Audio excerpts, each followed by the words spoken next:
Bom dia, irmãos. Bom dia. Graça e paz. Amém. Vamos fazer uma oração nesse instante para dar início à aula.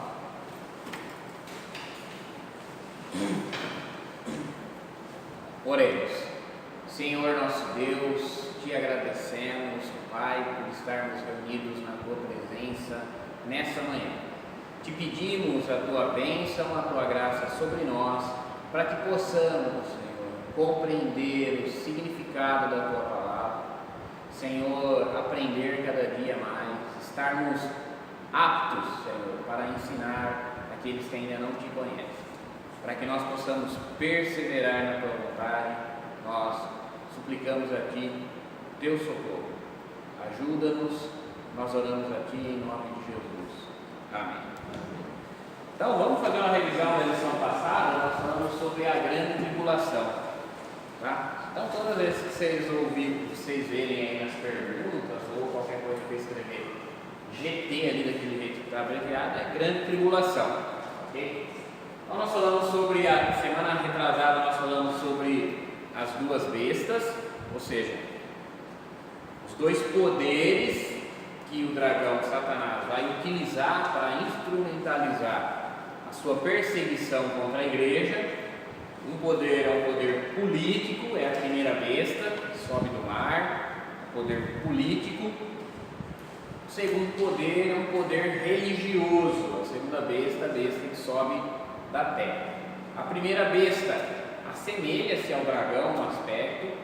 Nós vimos que ela representa o anticristo, ou melhor dizendo, o anticristo a representará, porque a besta é um domínio, é um poder, e o anticristo é o seu representante ali. Supondo se fosse um governo, um reino, o anticristo seria o seu presidente, o seu rei, o seu primeiro-ministro, certo? Imaginando que pudesse ser um governo, uma federação de estados, né? Federação de governos. O segundo é o poder religioso, né? A Bíblia chama ele de um falso profeta. Ele parece um cordeiro, fala como um dragão. Então é uma religião que parece ser cristã, parece um cordeiro, mas é na verdade diabólica, porque ele fala como dragão. Qual é o objetivo da segunda besta? Fazer com que as pessoas adorem a primeira besta, ok? Então essa é a relação que é entre as duas.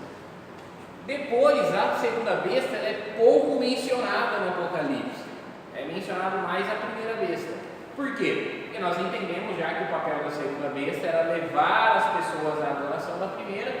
Sempre que o texto bíblico refere-se então à besta, a gente sabe que ele está referindo-se a essa tríade do mal: o dragão, a primeira besta e a segunda besta, Satanás, o anticristo e o falso profeta, ok? Vamos lá, falar agora da semana passada mesmo, falando da grande tribulação. Nós falamos sobre os vitoriosos sobre a grande tribulação que venceram morrendo em Cristo. Então, durante esse período de grande tribulação, Satanás vai perseguir a igreja por meio das bestas, e os vitoriosos da grande tribulação são aqueles que receberem a morte por fidelidade a Cristo. Pastor, quer dizer que todo mundo tem que morrer na grande tribulação? Não, claro que não, né? Não é isso que quer dizer. Mas que aqueles que forem confrontados por causa da sua profissão de fé precisam permanecer fiéis, mesmo que lhes custe a vida. Depois, os crentes vencem a perseguição da besta com o louvor dado exclusivamente a Cristo. Por quê? Porque a maneira de pressionar o crente a negar a Cristo não é simplesmente fazendo abandonar a sua fé em Jesus, mas em relacionar ou compartilhar ou comungar da devoção à besta. Por isso a segunda besta age como cordeiro, mas fala como dragão. E aí eu, pastor Tiago, pessoalmente acredito que o papel da segunda besta vai ser apregoar uma espécie de ecumenismo, né? Todas as religiões comungando no mesmo ideal. Tudo bem, você é cristão, pode adorar Jesus, mas você tem que adorar com todos. Você tem que adorar Jesus junto com quem adora Buda, junto com quem adora Vishnu, Ganesh, com todos, tá? Porque esse é o culto ecumênico, essa é a religião global, beleza? Então, nós vamos vencer se nós adorarmos exclusivamente a Cristo, apenas a Cristo.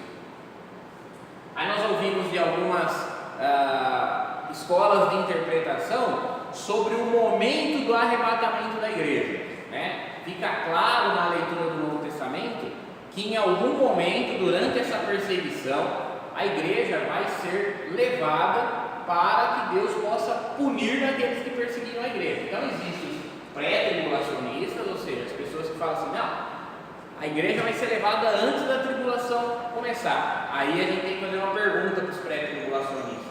A tribulação vai atribular quem então? Né? Quem que a besta e o falso profeta vão perseguir se a igreja for tirada da terra? Tá? Então não faz sentido, eu não concordo com essa visão. Eu acredito que o pré-tribulacionismo é muito perigoso. Você viver imaginando que não vai ter que enfrentar a grande tribulação. Não, eu sou um cristão fiel, Cristo vai me arrebatar antes dessas coisas começarem a acontecer. Depois temos a mesotribulacionista, que ela é uma interpretação baseada em alguns números presentes nas profecias do Apocalipse.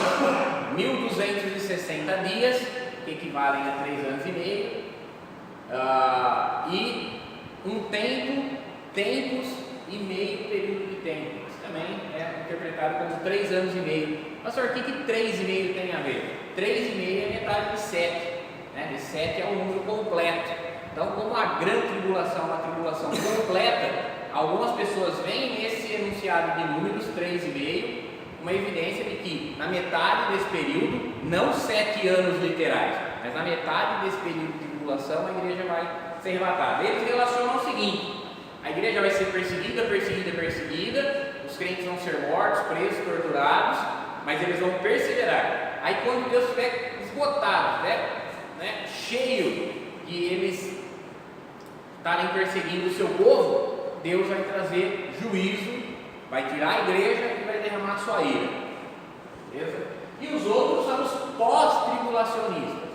Os pós-tribulacionistas, eu acredito assim, nós entendemos como? Entendemos que o anticristo vai perseguir a igreja, né? Vai matá-los, prendê-los, etc e tal, torturá-los. Isso vai esgotar a paciência de Deus, a ira de Deus, e a ira de Deus vai ser derramada sobre a terra, com a igreja aqui. Porém, os ímpios vão ser atingidos com a ira, com as pragas da ira, e a igreja não vai ser atingida. A exemplo do que aconteceu no Egito, onde nós temos as pragas sendo derramadas sobre os egípcios e os hebreus sendo livrados das pragas. Ok? Não acredite nisso. No livro Apocalipse, nós vemos várias marcas literárias que nos levam para o êxodo. E uma dessas marcas são as pragas, as taças da ira e as trombetas que trazem pragas. Então, se no Egito, veja bem, no Egito Moisés chegou, falou: liberte meu povo. O que o faraó fez? Oprimiu mais. Aí a paciência de Deus se esgotou com os egípcios e Deus puniu os egípcios. Depois que Deus puniu os egípcios, é que ele tirou o povo do Egito. Então, se nós formos transportar essa mesma leitura para o Apocalipse, nós estamos apregoando a libertação do domínio de Satanás, e Satanás vai oprimir a igreja porque ela quer libertar os pecadores do seu domínio. Deus vai se esgotar a paciência com Satanás e os instrumentos dele, o anticristo, o falso profeta, os adoradores da besta, vai puni-los, e quando a punição estiver completa, então Deus vai levar a igreja, né? Então, na verdade, o arrebatamento da igreja é o último evento da grande tribulação, depois da perseguição da besta e depois da ira de Deus. E aí nós vimos também algumas outras escolas de interpretações gerais sobre a grande tribulação. A escola preterista, né? Preterista vem de pretérito, passado. Entende que a leitura do Apocalipse é passado para nós. Para os seus leitores contemporâneos, né? As primeiras pessoas que leram lá por volta do ano 90 depois de Cristo, era um futuro próximo deles, mas para nós já é passado. Se é passado, quando foi a grande tribulação, na visão dessas pessoas? A grande tribulação foi a destruição de Jerusalém no ano 70. Então, relacionando os eventos do sermão profético de Mateus 24 com o Apocalipse, eles dizem: a grande tribulação já aconteceu. O anticristo era o imperador romano, o falso profeta eram sacerdotes do culto ao imperador, e falsos profetas na igreja que falavam: não tem problema nenhum você adorar Cristo e adorar em outra religião, a religião do imperador também. Então essa é a visão preterista. A grande tribulação já aconteceu, já tribulou aqueles cristãos primitivos. O problema dessa interpretação é que a mensagem tem que fazer sentido para os leitores contemporâneos lá no ano 90, mas ela tem que fazer sentido para nós também hoje. Se nós lermos isso e dissermos assim: a grande tribulação já aconteceu, eu não preciso mais temer anticristo, temer perseguição. Na verdade, eu posso viver uma vida cristã bastante razoavelmente folgada, porque isso já aconteceu, não vai acontecer de novo. A visão futurista diz assim: não, a grande tribulação vai acontecer ainda. Vai aparecer um anticristo, um cara que vai ser o rei do mundo, ele vai governar todas as nações do mundo, ou uma nação que vai se sobrepor a todas as demais. Vai haver um culto a ele, a personalidade dele, ao estado que ele representa, e quem não se render a isso vai ser perseguido, etc e tal. Vai acontecer ainda. Qual o problema com essa interpretação? É que com essa interpretação o texto não faz sentido para os primeiros leitores. Por que João está se preocupando em alertar tanto os primeiros leitores a não irem nos templos adorar o imperador? Por que João está alertando tanto a respeito de falsos profetas dentro da igreja que estão ensinando que não tem problema nenhum você vir no culto de domingo se você for no sábado adorar o imperador? Faz sentido, né? Está entregando uma mensagem para aquele pessoal, para aquelas igrejas lerem, é uma mensagem que não se aplica a eles. Aí nós temos então a escola histórico-profética, é a que eu concordo. Da mesma maneira que o princípio das dores é aplicado a todas as eras da igreja, como preliminares da vinda de Cristo, todos os demais exemplos contidos no Apocalipse também seguem esse padrão profético. Ou seja, existiram ao longo da história períodos de tribulação em que a igreja foi oprimida e perseguida por causa da fé em Jesus e por não render-se a uma religião distorcida da fé cristã. Primeira vez que isso aconteceu, no Império Romano foi perseguido pelos Césares para que não se rendesse ao culto ao imperador, permaneceram fiéis a Jesus. Depois isso acontece repetidas vezes, até que haverá um anticristo escatológico, uma grande tribulação escatológica, que vão ser os últimos e vão ser contemporâneos nossos. Então, dessa maneira, todas as eras em que a igreja passou, a mensagem do Apocalipse fez sentido e faz sentido, porque a mensagem é: não se rendam ao ecumenismo, não se rendam à idolatria do Estado. Não se rendam ao ecumenismo. As religiões não podem dar as mãos umas às outras, porque elas são extremamente antagônicas, umas se opõem às outras, ao passo que Jesus disse: eu sou o caminho, a verdade e a vida. E as religiões afirmam outros caminhos, outras vias, outras maneiras de se chegar a Deus. Então não pode todas as religiões serem certas. Ou uma é correta e todas as outras são erradas, ou nenhuma é certa, ou todas estão erradas. Nós, como cristãos, temos afirmações contundentes na Escritura de que só Jesus é caminho a Deus. Então, nosso papel é evangelizar espíritas, é evangelizar católicos, é evangelizar umbandistas, é evangelizar religiões animistas, é evangelizar céticos, ateus, é evangelizar espíritos, etc, etc, etc. Não dá para a gente se reunir todos num culto ecumênico. E isso a Escritura fala repetidas vezes. Segundo ponto, idolatria do Estado. Hoje nós vivemos no Brasil uma idolatria do Estado. Hoje, na nossa cabeça, ao longo dos últimos 30 anos, foi implantado uma concepção de que o Estado tem que fazer por mim. Então eu quero saúde pública, eu quero educação pública, eu quero não sei o que. A Bíblia diz que o Estado carrega a espada. Então qual a única coisa que o Estado realmente deveria fazer do ponto de vista bíblico? Não interessa se é do PSDB, do PT, do PMDB, do Bolsonaro, do Lula, não estou falando de política, estou falando de doutrina bíblica. Qual o único papel do Estado de acordo com a Escritura? Segurança e justiça. Então, só devia ser público, segurança. O Estado tem que dar segurança, policiamento, forças armadas, segurança interna, policiamento, segurança externa, exército. E justiça, judiciário. Somente a segurança e o judiciário deveriam ser públicos. Escola, deveria ser tudo privado. Mas como que o pobrezinho vai ter acesso à escola, pastor? A sociedade, em lugares do mundo, que a escola é privada e a sociedade se organiza de maneira filantrópica, de maneira caridosa e garante a educação a todos. Saúde deveria ser privado, deveria ser somente o sistema pago privado. Pastor, como que o pobrezinho vai ter acesso à saúde? Os médicos sem fronteira não vão lá na África fazer serviço voluntário? Qual seria a dificuldade? Há lugares no mundo em que a saúde é 100% privada e as pessoas se organizam de maneira caridosa, filantrópica e oferecem saúde a todos, até aos pobres. Educação, saúde, etc, etc, etc. Nós vivemos num Brasil que tem, isso já está arraigado na nossa cabeça. O Estado tem que dar tudo para mim. Eu dou o meu dinheiro para o Estado na forma de impostos e o Estado me dá serviço. Mas isso não acontece na prática. Isso é uma forma de idolatria do Estado. É eu achar que o Estado é um paizão. Quando na verdade o único pai que nós temos é Deus.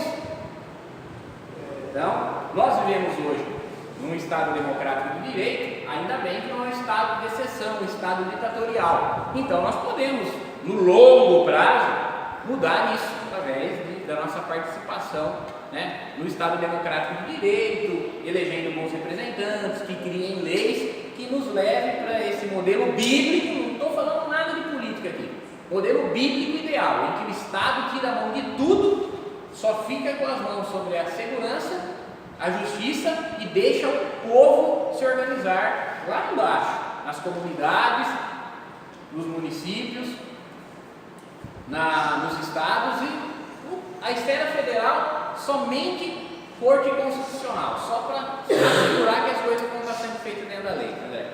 A maioria dos países na Europa, a saúde ela é privada. Portugal, por exemplo, é uma delas. Na verdade, todos os países do Tratado de Schengen, você precisa, por exemplo, nós brasileiros, ao irmos para o Portugal, se nós quisermos, não corrermos o risco, assim, se a gente quer por precaução ser atendido sem pagar nada, o Brasil tem um acordo com Portugal e o Brasil tem um acordo com a Itália.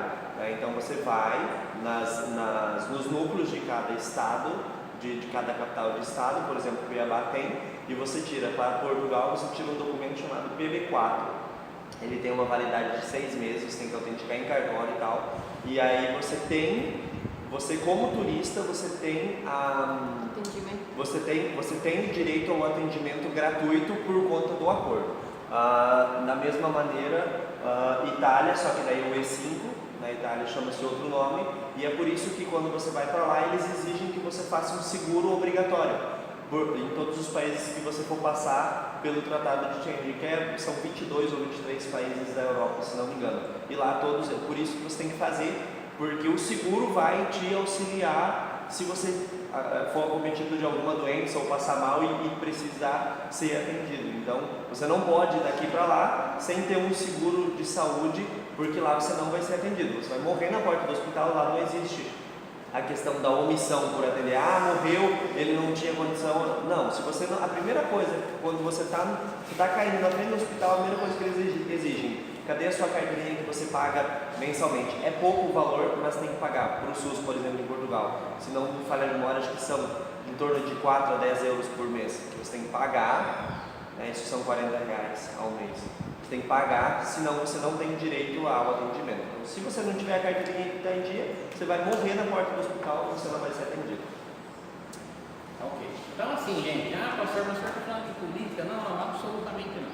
Estou falando de Bíblia. Bíblia, a Escritura é clara em dizer que o Estado traz, e é apenas o Estado traz, e traz somente isso, a espada. O Estado não traz o estetoscópio, o Estado não traz a caneta, o Estado não traz só a espada. Somente Deus ordenou ao Estado a segurança e a justiça. Então, esse é o nosso cuidado como cristãos durante a grande tribulação. Cuidado com a idolatria do Estado, achar que o Estado é um paizão, que o Estado é um Deus na terra. E cuidado com o ecumenismo, achar que eu posso comungar com a fé de outras pessoas. Não posso. A fé cristã ela é bastante sólida. Ao longo da história da igreja, desenvolveram-se alguns parâmetros da fé cristã, né? Um deles, o credo apostólico, né? Algumas pessoas pensam que o credo apostólico é uma reza da igreja católica. Não é. O credo apostólico é uma confissão de fé no formato de creio, né? Então lá, creio em Deus Pai Todo-Poderoso, Criador dos céus e da terra, creio em Jesus Cristo, seu único Filho, nosso Senhor, que foi concebido pelo poder do Espírito Santo, nasceu da Virgem Maria, padeceu sob Pôncio Pilatos, foi crucificado, morto e sepultado, ressuscitou ao terceiro dia, subiu aos céus, está sentado à direita de Deus Pai Todo-Poderoso, de onde há de vir a julgar vivos e os mortos. Creio no Espírito Santo, creio na igreja, na remissão dos pecados, na ressurreição da carne, na vida eterna. Amém. Isso é um credo, isso é uma afirmação de fé. Se uma igreja não crê em um desses pontos, não é igreja. Se uma religião não crê em um desses pontos, não posso comungar com ela. Por exemplo, Testemunho de Jeová crê que Jesus Cristo é Deus? Não crê. Então, Testemunho de Jeová não afirma os pontos do credo. Testemunho de Jeová crê que o Espírito Santo é um ser pessoal? Não. Crê que o Espírito Santo é uma força. Então, o Testemunho de Jeová se exclui daqui. Depois, mais tardiamente, desenvolveu-se um outro critério que a gente chama de 5 solas, né? Ou seja, quais parâmetros para julgar se uma igreja é evangélica no sentido sadio da palavra. Então, por exemplo, os 5 solas afirmam que somente a Escritura, somente Jesus Cristo, somente a fé, somente a graça, somente glória a Deus. Então, somente a Escritura é fonte de revelação e de conhecimento a respeito das coisas de Deus. Outras religiões vão dizer que os seus líderes supremos têm revelações pessoais de Deus, visões proféticas, etc. e tal. Não. Somente Jesus Cristo. Outras religiões vai falar que eu posso orar por um morto para que ele leve minhas orações, meus pedidos para Deus. Ou então posso pedir intercessão de Maria. Ou então posso ir num centro e o médium vai receber uma informação do além. Não, somente Jesus Cristo é intermediário entre eu e Deus. Então, somente Jesus Cristo. Somente a graça. Algumas religiões vai falar que você é salvo pelas boas ações que você pratica. Não, a Bíblia é clara em dizer que você é salvo somente pela graça. Você é salvo só porque Deus quer te salvar, não é por nada que você faça. Somente a fé. Então, algumas religiões vão dizer que você precisa, apesar da salvação ser pela graça, você precisa de boas obras para manter a salvação que foi te dada de graça. A Bíblia diz que é somente a fé que é o meio de receber essa salvação gratuita. E somente glória a Deus. Então, tudo isso é somente com uma finalidade: que Deus seja glorificado. Qualquer outra finalidade no plano do mundo que não seja dar glória a Deus é um engodo, é um erro. Então, ecumenismo é um grande perigo para nós. Nós precisamos ficar muito alertas, conhecer bem as outras religiões, para que não sejamos enganados ao ponto de achar que todas as religiões são boas, inclusive em dias como nós vivemos hoje, dias de relativismo, né? De que não existe uma verdade absoluta, etc. Vamos lá então aqui para a revista, página 52, falarmos sobre as taças da ira. Então, está aí as perguntas já, né? Depois de passada a grande tribulação, depois de o anticristo estar perseguindo a igreja, a paciência de Deus vai se esgotar com os seguidores, os adoradores da besta, que estão perseguindo os seguidores, adoradores do Cordeiro. E essa exaustão da paciência de Deus vai ser expressa no derramamento da sua ira. Nós já vimos um pouco disso de uma forma preambular, uma forma protótipa, quando nós ouvimos as 7 trombetas que traziam pragas. Agora nós vamos ver a cena das trombetas se desenrolando de uma outra perspectiva, uma outra camada que vai ser colocada sobre a ira de Deus, né? Sobre a narração da ira de Deus. É a cena das taças. Apocalipse 16. Ler para nós.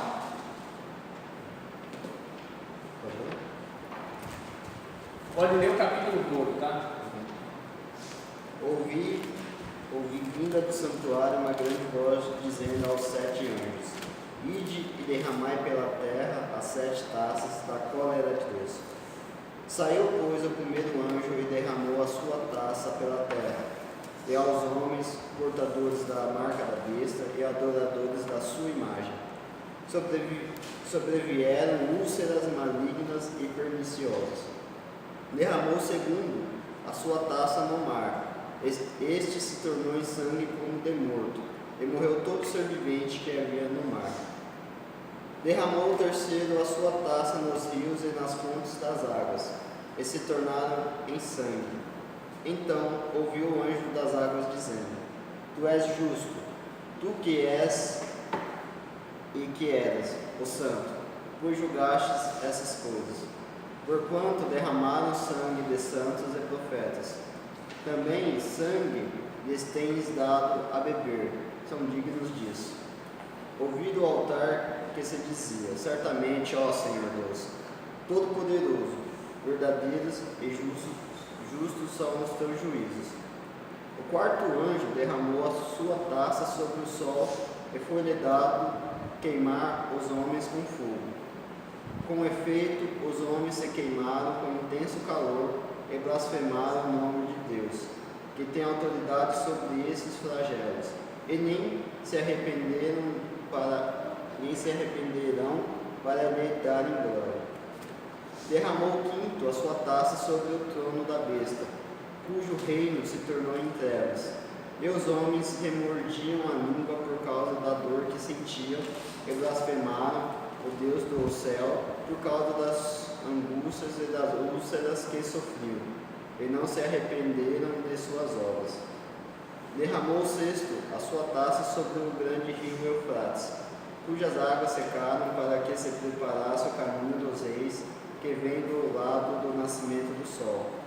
Então vi sair da boca do dragão, da boca da besta e da boca do falso profeta 3 espíritos imundos semelhantes a rãs, porque eles são espíritos de demônios, operadores de sinais, e se dirigem aos reinos do mundo inteiro com o fim de ajuntá-los para a peleja do grande dia dos Deus Todo-Poderoso.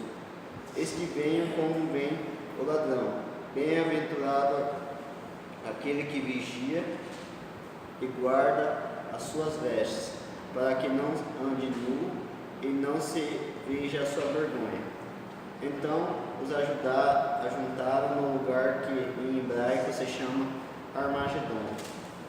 Então derramou o sétimo anjo a sua taça pelo ar, e saiu grande voz do santuário do lado do trono, dizendo: Feito está.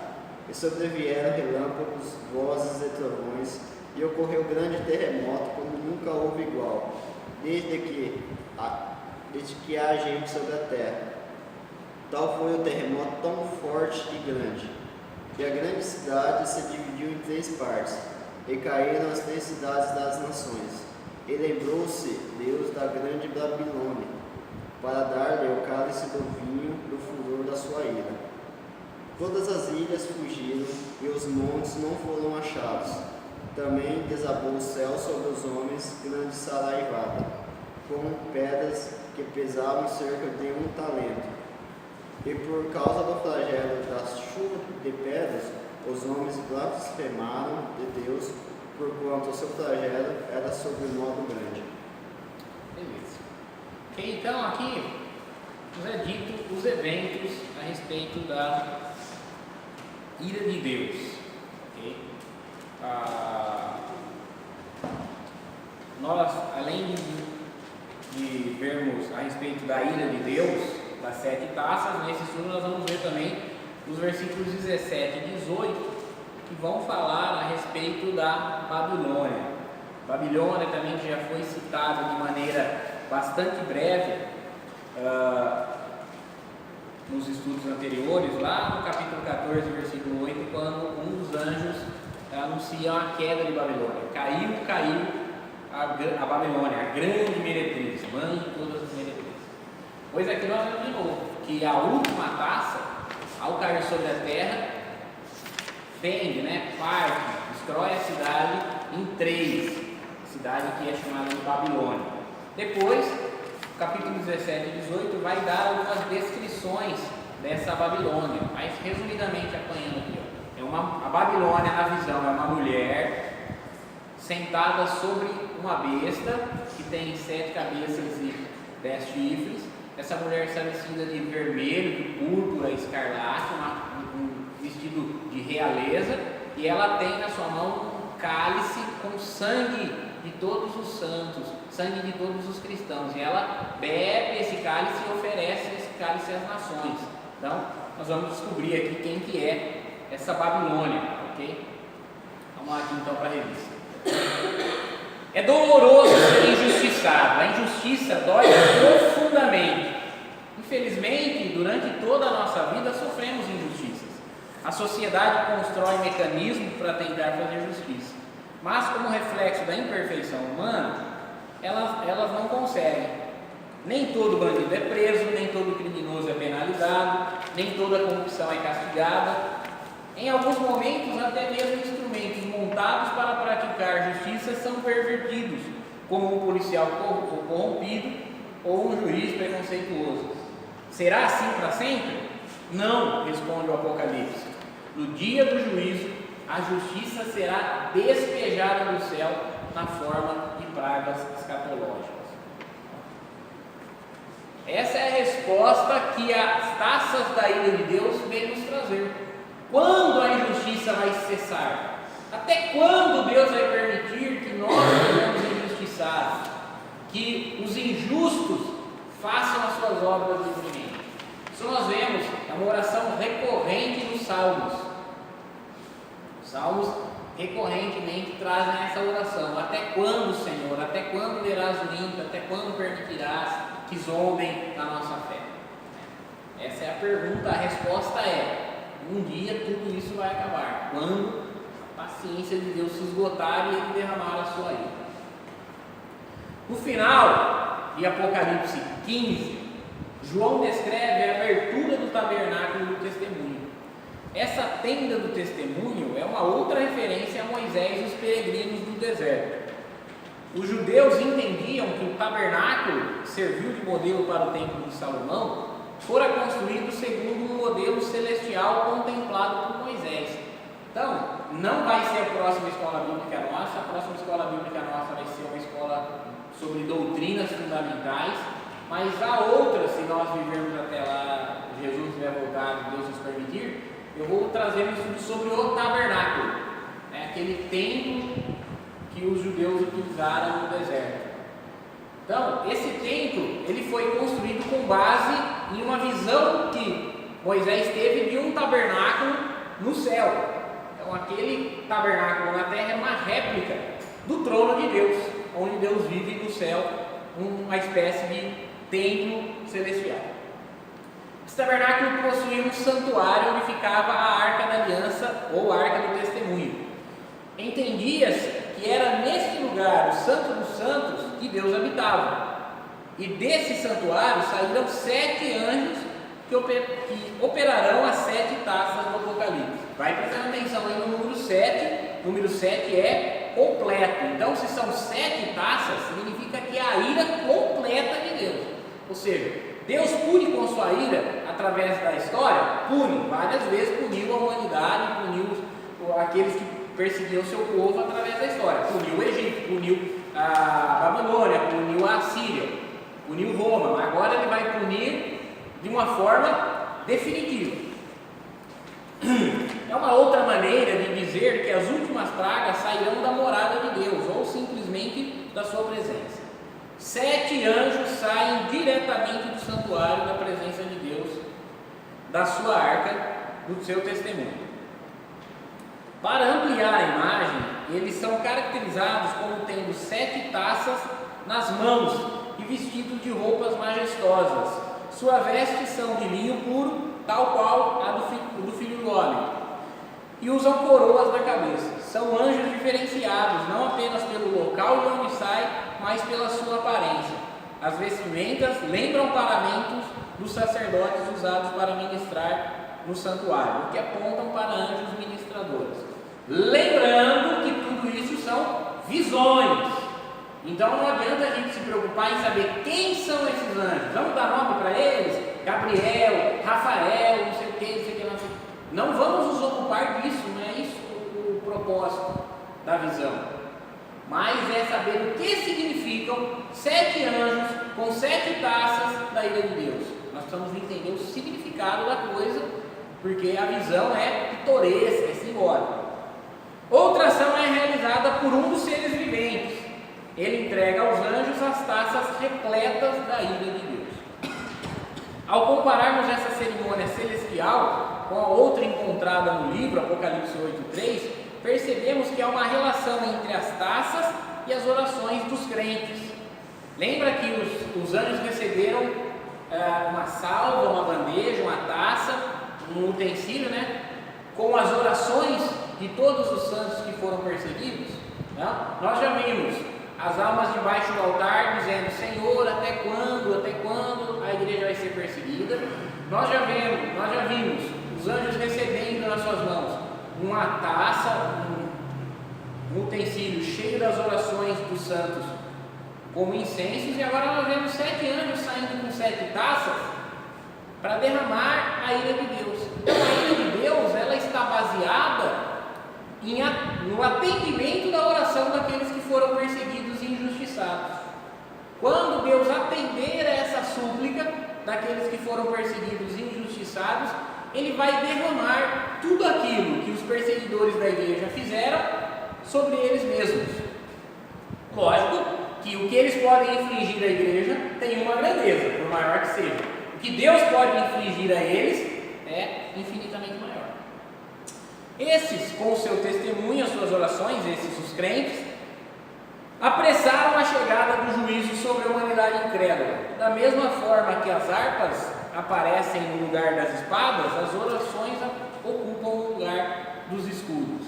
Então, a igreja ali sendo perseguida durante o momento da grande tribulação, vai clamar, como nós vemos na Escritura: Senhor, até quando vais permitir isso? Até que a ira de Deus vai se completar e vai ser derramada. Vamos ver então as taças em si. As 7 taças. Primeira taça: evento, derramada sobre a terra, como as pragas do Êxodo, derramadas sobre a terra do Egito. Consequência: chagas ruins e malignas. Alvo: homens que têm o sinal da besta e que adoram a sua imagem. Apocalipse 16:2 lembra a 6ª praga do Egito, quando as pessoas se manifestam impenitentes e contrárias à vontade de Deus, sua própria saúde pode ser atingida. Então, a praga é derramada sobre a terra, atinge quem? Somente os adoradores da besta, aqueles que têm o seu sinal. Aí nós já vimos semana passada que o sinal da besta não é uma marca literal. Da mesma maneira que a marca e o sinal dos crentes é uma marca e um sinal simbólico que representam o Espírito Santo em nós, da mesma maneira a marca e o sinal sobre os adoradores da besta é uma marca e um sinal simbólico que representam apenas que eles adoram a besta e não ao cordeiro, apenas que eles têm o Deus desse século, o Deus desse mundo, e não o Deus verdadeiro como o Senhor das suas vidas. Não vai haver um chip de verdade, uma tatuagem na pele de verdade, um código de barra de verdade, uma marca de ferro igual faz em gado de verdade. É simbólico. É interessante, né? Que nem eu que acredito que a igreja vai estar aqui, faz todo sentido com aquelas passagens do Egito. A ira de Deus cai sobre a terra, os incrédulos, os adoradores da besta, os perseguidores da igreja recebem úlceras malignas no seu corpo, aí a coisa é literal, né? São enfermidades físicas, e a igreja não. A igreja não é atingida como os hebreus não foram atingidos na praga. Segunda taça, evento, derramada sobre o mar, consequência, águas transformadas em sangue, como de um morto, frio e coagulado. Isso tem alguma coisa relacionada com Fukushima, né? A usina nuclear lá no Japão que derramou dejeto e ainda está derramando dejeto desde os anos 2010 no Oceano Pacífico? Pode ter a ver. Contaminação dos oceanos, né? É uma coisa que ninguém fala, pouco se fala, né? Mas uma sociedade como a japonesa, que depende exclusivamente da pesca marinha para alimentação, uma catástrofe como aquela que aconteceu lá na usina de Fukushima, é um envenenamento profundo de águas. A ira, a segunda taça da ira de Deus, vai tornar as águas dos oceanos mortas. Tá? Alvo, os que habitam no mar, os animais aquáticos, mas também aqueles que navegam sobre eles. Apocalipse 16:3 se relaciona com a primeira praga do Egito, quando as águas se tornam em sangue. Essa praga atinge o ser humano indiretamente, visto que ele depende do mar para viver. Terceira taça, evento, derramada sobre os rios e fontes de águas. Consequência, a água que seria dada de beber se transforma em sangue. Alvo, aqueles que derramam o sangue dos santos e dos profetas. Apocalipse 16, 4 e 7.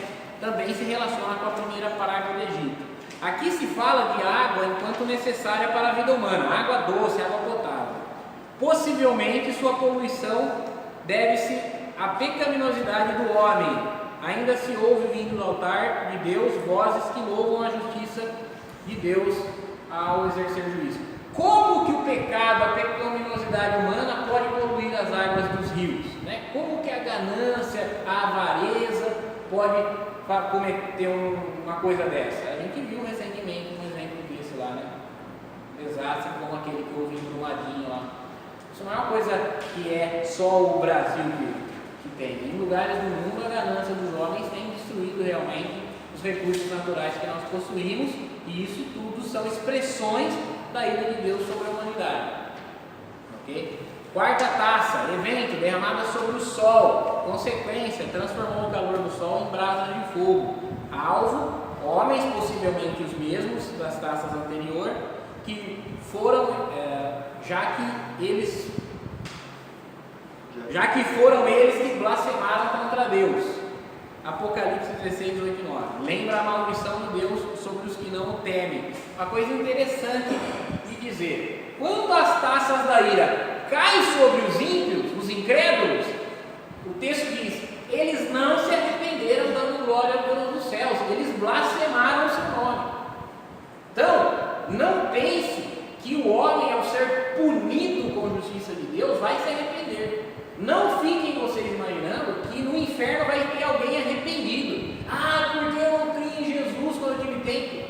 No inferno, todos os incrédulos vão estar irados contra Deus. Vão estar lá a eternidade toda blasfemando o nome de Deus. Por quê? Porque homem nenhum tem a capacidade de se arrepender e de reconhecer a sua injustiça, exceto se o Espírito Santo convencer disso. O Espírito Santo, nós só nos arrependemos, confessamos o nosso pecado, admitimos a nossa injustiça e carência de Deus, porque o Espírito Santo atuou em nós, dando-nos essa condição. Aqueles que são incrédulos, aqueles que são ímpios, impenitentes, durante a ira de Deus, vão blasfemar o nome de Deus, e isso aponta para uma condição eterna que eles sofrerão.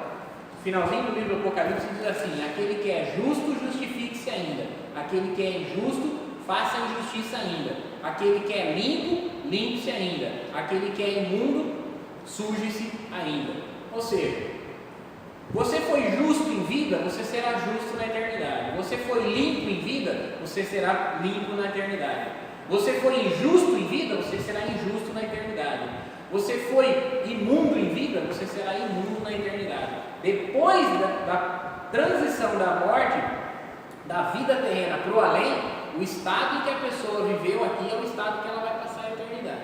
Se aqui eles blasfemaram o nome de Deus, eles blasfemarão o nome de Deus pelos séculos dos séculos até a eternidade. Quinta taça, evento, derramada sobre o trono da besta. Consequência, transformou o reino da besta em trevas, provocando dor. Alvo, homens, os mesmos que foram atingidos pelas chagas. A taça do Apocalipse 16, 10 e 11 atinge diretamente a besta, o imperador, esse poder político. Com isso, ela descreve a ação de Deus sobre os poderes político-religiosos, já que temos duas bestas que se levantam contra ele, Deus. A história tem mostrado como povos que não deram ouvidos a Deus foram retirados do cenário internacional, o cenário mundial, né? Egito, Assíria, Babilônia, Grécia, Roma, etc, etc. Podemos citar um exemplo mais recente?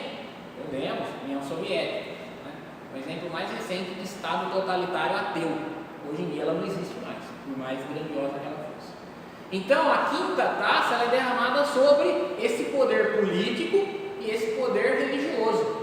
Isso é uma preparação para a ruína da Babilônia. Daqui a pouquinho nós vamos descobrir quem é ela. Por quê? Porque essas bases de ecumenismo e de Estado totalitário vão começar a se ruir. Por quê? Porque eles não vão conseguir solucionar o problema das chagas sobre os seus súditos, sobre a contaminação, a poluição de rios sobre os seus súditos, sobre as pragas que vão estar caindo sobre ele. Na verdade, se eu adoro a besta, eu quero que quando começar as coisas a dar errado, a besta resolva. Ela é o Estado, é ela quem tem que resolver meus problemas. Eu pago tributo, pago culto a ela, eu quero que a hora que a coisa começar a apertar, ela resolva. Só que ela não tem poder para resolver. Do mesmo jeito que o faraó não podia fazer nada pelo povo, assim também o anticristo e o que ele representa não vai poder fazer nada pelos seus adoradores face à ira de Deus que vai estar caindo sobre eles. Sexta taça, evento derramada sobre o rio Eufrates. Será que é o rio Eufrates lá no Iraque? Acho que não, acho que aqui é só uma referência simbólica, tá? Consequência, secou as águas do rio, transformando-o em um caminho para grupos que viriam do Oriente. Alvo, não explicitamente declarado, mas parece ser o dragão, a besta e o falso profeta, que são atingidos por essa praga. São os que se reúnem para uma batalha contra Deus como aliados demoníacos convocados de toda a terra. Apocalipse 16, 12 e 16 indica a oposição do diabo, o dragão, da besta e do falso profeta. Eles procuram a união de um grande grupo de pessoas contra Deus. Seria esta a famosa batalha do Armagedon? Não há concordância quanto a isso. Esse conflito, entretanto, aparece repetido em Apocalipse 19. Como é que o anticristo, o falso profeta e os seus súditos pretendem lutar contra Deus? Lutando contra o seu povo. Então, eles vão se reunir contra o povo para tentar destruir a Deus. Isso nos lembra de alguma coisa no Egito? Lembra? Quando Moisés abre o Mar Vermelho e o povo passa em terra seca, Faraó, vendo o povo atravessar, vai e quer perseguir o povo através do mar. E ali eles são devorados pelo mar que cai sobre eles.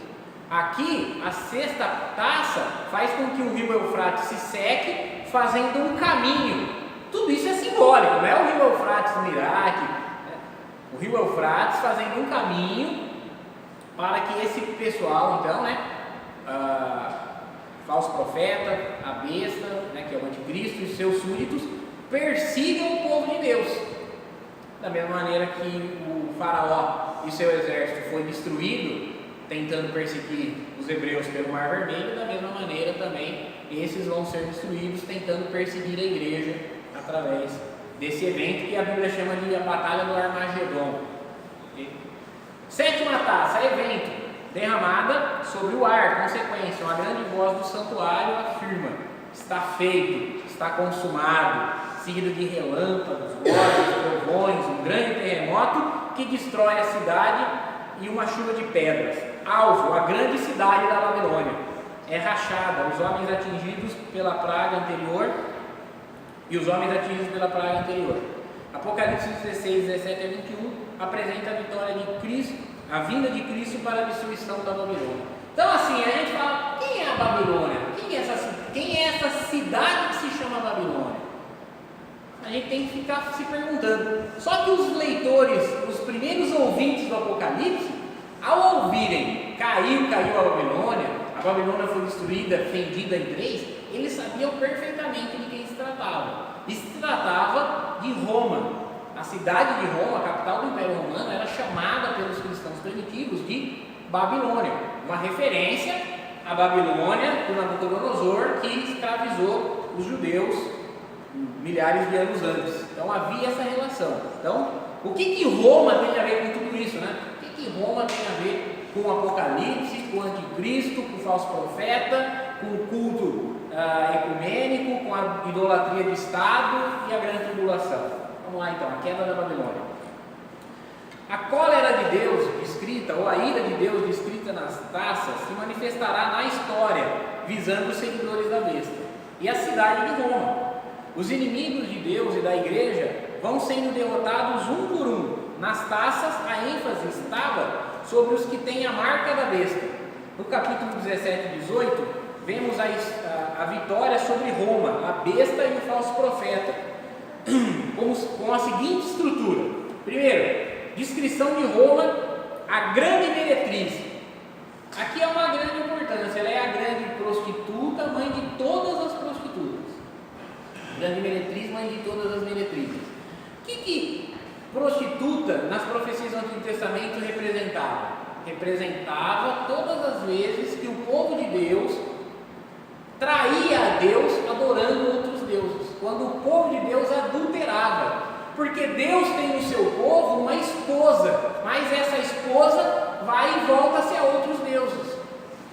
Então, a igreja é chamada de a noiva de Cristo. Se a igreja desviar-se do seu esposo e for após outros deuses, ou seja, a adoração besta, ela se torna então uma prostituta, uma meretriz, uma igreja infiel. Então esse é o símbolo da grande Babilônia, da cidade de Roma. A queda de Roma e suas consequências no capítulo 18. O objetivo dessa descrição é mostrar com detalhes a razão de tal cidade ser destruída. Um anjo traz a revelação para João. Primeiramente vem a visão de uma Roma, a meretriz. Através de indicações do texto, torna-se claro concluir que essa mulher é a cidade de Roma. Suas vestes e adornos enfatizam a realeza e riqueza. Ela está assentada sobre a besta, que é o Império Romano, mostrando assim que o governa é o seu cetro. Ela é descrita como mãe das meretrizes e das abominações da terra, sendo, portanto, o centro de todo o mal que havia no mundo de então. Sua última e principal característica é estar embriagada com o sangue dos santos, referência ao seu papel de assassina do povo de Deus. Domiciano, o imperador que governa no momento em que João escrevia, representava a besta. Os anteriores também representam o seguinte, também representaria. João quer mostrar assim que o império e toda a sua extensão têm sido representantes da besta. Então, como nós ouvimos dizer que existiu uma grande tribulação no ano 70, houveram tribulações através da história e vai haver uma grande tribulação escatológica, nós ouvimos que houve um anticristo no passado, que era o imperador Domiciano, há anticristos através da história, haverá um anticristo escatológico. Então houve uma Roma no passado, que era essa Roma do Império Romano, há Roma através da história, e no final dos tempos, Roma vai ser mais uma vez palco desse evento escatológico. Que hoje existe lá em Roma que poderia ser considerado uma esposa infiel de Cristo? A Igreja Católica Apostólica Romana. A Igreja Romana é uma igreja que diz ser esposa de Cristo, mas adora toda espécie de deuses estranhos, na forma do culto, né, que eles prestam lá, com idolatria. Então, coloca uma estátua em cima do andouro e faz procissão, etc e tal. Vocês sabem disso. Eu fui católico até 15 anos, então fiz até o crisma lá. A gente sabe que a liturgia da Igreja Romana é toda baseada num sincretismo religioso que mistura cristianismo e paganismo. Então, você tem aspecto de cordeiro, mas fala como dragão. Você parece cristianismo, mas seu culto, na verdade, consiste sim em sacrifícios, procissões, orar por mortos, coisas que a Escritura claramente abomina e proíbe. Tanto é que no Vaticano você só tem entrada livre na igreja central ali, que é a parte, né? Mas se você quiser qualquer outra coisa, conhecer toda aquela estrutura, porque é um grande palácio, se for fazer a análise, né, da qualidade. Em um dia, se você é católico fiel, né, ou você é um curioso e quer conhecer ali mais, um dia não é suficiente para você conhecer todos os ambientes que tem. São vários museus que tem lá dentro, são vários espaços que tem dentro do Vaticano que você paga um absurdo de caro. As filas são exorbitantes. Para você poder entrar em qualquer museu lá, você não vai ficar menos que 2 horas numa fila, num sol escaldante, para você tentar entrar.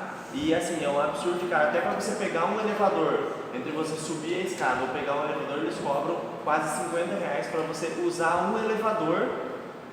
De tão absurdo que são os preços lá dentro do Vaticano. É um comércio assim gigantesco dentro do Vaticano. Eu vou lá só para ver. Não, você não vai lá só ver a igreja central, você vai querer conhecer uma e outra coisa. E tudo você paga um absurdo de caro. Então assim, gente, a Igreja Romana, ela lidera o movimento ecumênico global. Isso já, desde do início do conceito de ecumenismo, a Igreja Romana sempre encabeçou. A princípio, o ecumenismo baseava-se no quê? Uma comunhão entre todas as formas de cristianismo. Essa era a intenção, isso liderado, cabeçado pela Igreja Romana. Depois, o ecumenismo resolveu estender os braços e falar: os judeus também podem participar do ecumenismo. Agora, grandes movimentos desde o Papa Bento XVI de trazer também os muçulmanos para dentro do movimento ecumênico. Então, existem, se você pesquisar, você vai ver, existem de tempos em tempos conferências entre o Papa, os patriarcas da Igreja Ortodoxa, rabinos judeus e ayatolás do Islã, procurando ali um consenso ecumênico. Isso no futuro vai ser estendido a todas as religiões. Então a Babilônia, a grande meretriz, essa igreja meretriz, é a igreja que está em Roma, sediada em Roma. Por que ela é mãe de todas as meretrizes? Porque a igreja romana está só em Roma? Não, ela tem várias filhas em todos os lugares do mundo, né? Inclusive, em cada cidade aqui no Brasil tem uma filha dessa grande meretriz. Parênteses, nada que eu estou dizendo digo a respeito das pessoas. Estamos falando a respeito da instituição. Eu não tenho nada, minha mãe é católica, então não estou falando, atentando contra a honra moral de nenhuma pessoa especificamente, nem mesmo contra o Papa, não é isso. Mas que apenas a instituição representa aquela esposa infiel de Cristo, a grande meretriz. Nós vemos que o fim dela, na verdade, ela estava sentada sobre a besta, sobre esse poder político e sobre esse poder religioso ecumênico, e depois, quando as pragas caem, depois vocês têm que ler o capítulo 17 e 18 para vocês entenderem, a própria besta volta-se contra ela e a devora, é estraçalha. Então, a igreja romana, que vai ser uma igreja que vai apoiar o ecumenismo, vai apoiar o governo globalista, no final, durante a ida de Deus, o anticristo, o falso profeta vão se voltar contra ela, como se ela fosse a culpada do insucesso deles. E ela vai ser, então, ali despojada e ultrajada por eles. Então, a queda de Roma e suas consequências. Assim como o primeiro anjo introduziu a visão de Roma, no capítulo 17, o outro faz o anúncio da sua queda no capítulo 18. embora essa destruição se apresente como já tendo acontecido, caiu, né? É dito como se já fosse uma realidade. Ela na realidade será efetuada no futuro. Tal modo de falar é para enfatizar que a sua ruína já está determinada.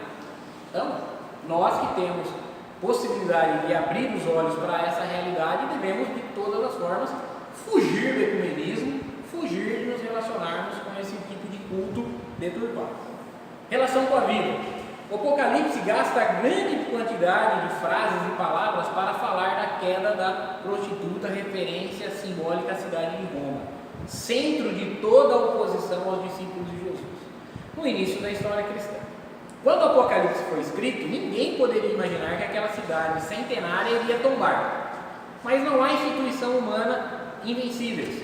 A Roma dos dias de João caiu violentamente, de forma muito semelhante a tantas outras cidades que ela conquistou. Isso se deu vários séculos depois do Apocalipse, mas ainda assim indica que o Estado ou a agência do mundo, que agem como se fossem onipotentes, um dia cairão. Em termos escatológicos, a cena da derrota da prostituta pode se referir à destruição das estruturas políticas que darão suporte ao anticristo no final dos tempos. Então, estrutura política e religiosa, lembrando que nós temos duas bestas. É o que eu, particularmente, entendo como o ecumenismo e o globalismo, tendo como principal apoiador, representante cristão no cenário global, o Vaticano. Então, nós vamos ver aí cada dia mais, pode não ser esse Papa, pode ser o próximo, pode ser daqui 100 anos. Nós vamos ver cada dia mais a Igreja Romana, né, com a sua esfera de influência, trabalhando para que o ecumenismo de fato aconteça, o globalismo de fato aconteça. As taças descrevem os mesmos eventos descritos pelas trombetas. É o juízo de Deus sobre a terra. Durante a história, toda a terra foi atingida pelas catástrofes, inclusive cristãos e não cristãos. Nas trombetas e nas taças, entretanto, somente aqueles que não creem em Cristo serão atingidos. Vamos responder as perguntas aqui, então? Lembrando, irmãos, que nós temos mais 2 lições. No dia 21 nós vamos ter uma sabatina rapidinha, então tragam as suas perguntas para mim até o dia 14. Eu vou dar uma pesquisada. Não é vocês que vão ser sabatinados, não. É uma sabatina daí para cá. No dia 14 eu quero que vocês tragam perguntas para que eu no dia 21 responda. Perguntas que não foram contempladas no estudo, pergunta que vocês têm, que vocês ouviram alguém falar algum dia a respeito de fim de mundo, de Apocalipse. Nós vamos retomar isso aí certinho na semana que vem. Vocês tragam elas no dia 14. Aí eu vou ter a semana inteira para dar uma analisada quais foram as perguntas, dar uma pesquisada para trazer uma resposta para vocês no dia 21. Tá bom? E aí no dia 28 nós vamos ter uma gincana. A gincana de perguntas e respostas, tal. Qual vai ser as perguntas das gincanas? Essas perguntas que estão no caderno de vocês. Quem não tem todas, procura quem tem. Pede para o pastor mandar uma foto das perguntas aqui que eu tenho todas, para vocês um dia responder lá e levar a torta na cara, hein? Então não vem. Qual vai ser o prêmio? O prêmio vai ser, não sei, vamos pensar. Tem que ter premiação. Nós vamos pensar na premiação para estimular. Daqui até lá nós vamos pensar. Levar torta de graça. O prêmio é quem acertar dá torta e quem errar, mas não. Torta é só.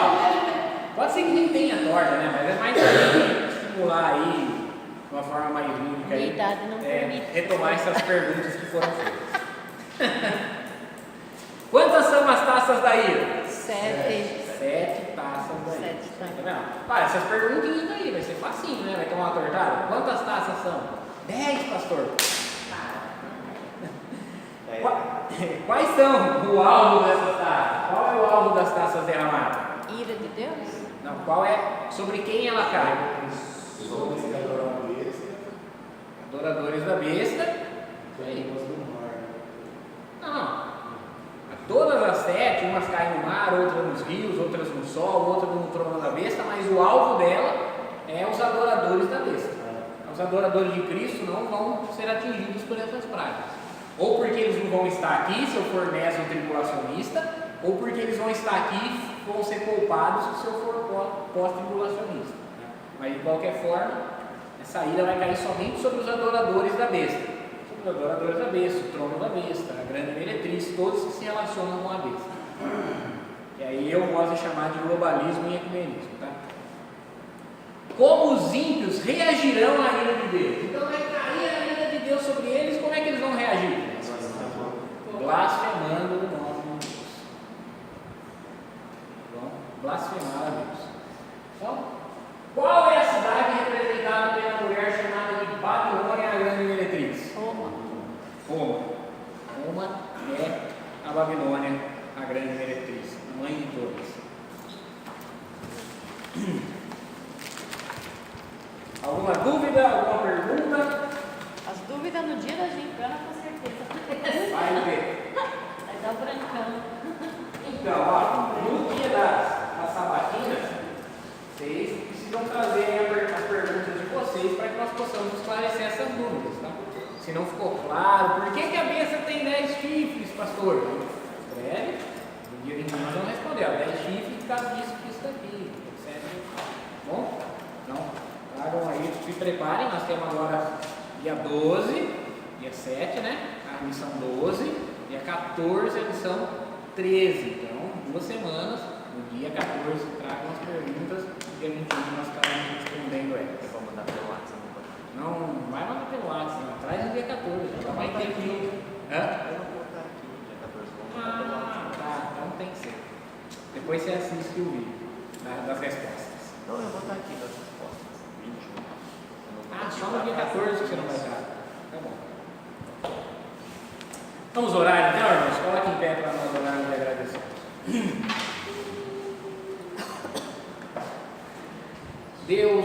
Deus amado, de graça e de misericórdia, te agradecemos, Senhor, por esse estudo da tua santa palavra. Te pedimos, como temos pedido nesses dias, que o Senhor nos esforce para que nós sejamos fiéis a ti, Senhor, quando formos pressionados a negarmos a ti, quando formos pressionados, ó Deus, pelo anticristo, pela sua grande tribulação, que nós sejamos fiéis a ti. Te pedimos, Senhor, por todos os nossos queridos, amados, familiares e amigos, Senhor, que vivem um engano religioso, que se relacionam, Senhor, com religiões falsas, com religiões que se passam por cristãs, que são filhas da grande meretriz. Te pedimos que o Senhor nos leve até eles com amor, com paciência, para anunciar o Teu Evangelho e as novas de salvação em Cristo. Como nós, Senhor, um dia estávamos no engano religioso e o Senhor nos abriu os olhos, eles também possam ser esclarecidos e salvos pela fé no Senhor Jesus Cristo. Nós te pedimos, guarda todas essas coisas em nossos corações, para que nós sejamos fiéis e não venhamos pecar contra ti.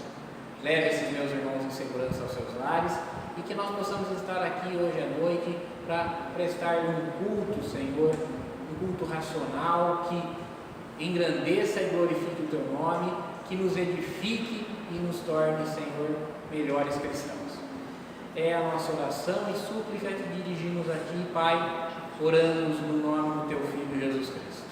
Amém e amém. A aula está encerrada, irmãos. Vão em paz, Senhor.